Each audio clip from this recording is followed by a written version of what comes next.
আপনারা যতটা ভালোবাসা দেবেন মা তার থেকে বহু গুণের ভালোবাসা আপনাকে দেবে, আপনি বুঝতেই পারবেন। ভক্ত হন সবাই, সবাই সাধনা করুন, বাড়িতে বসে সাধনা করুন, বাড়িতে বসে গৃহী অবস্থাতেও সাধনা করা যায়।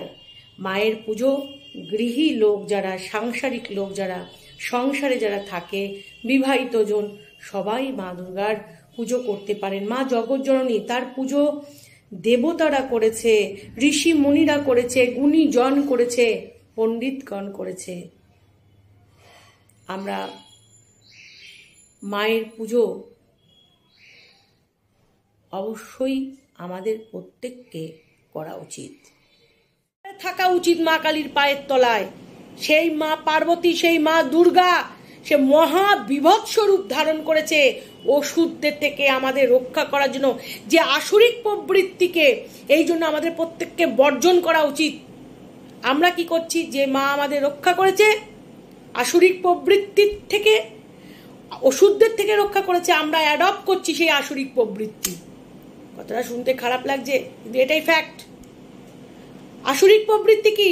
হঠকারী, মিথ্যাবাদী, মিথ্যাচার, লম্পটগিরি। লম্পট মানে বুঝিস তো?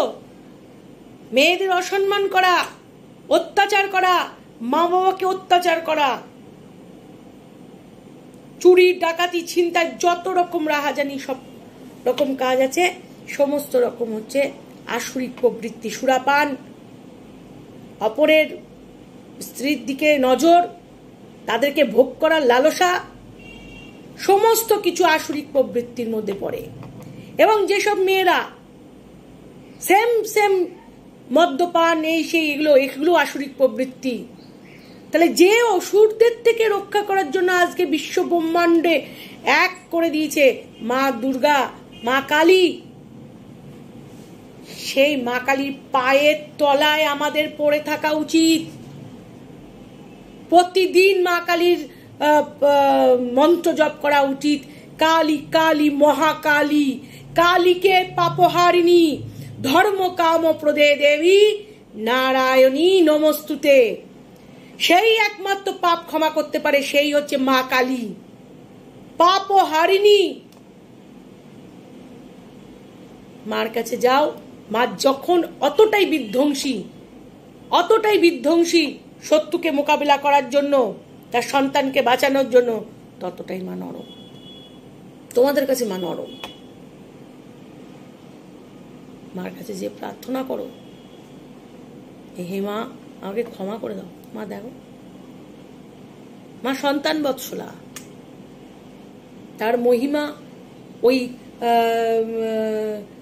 এলোকেশী একটা মূর্তি শিব ঠাকুরের উপর দাঁড়িয়ে রয়েছে, তার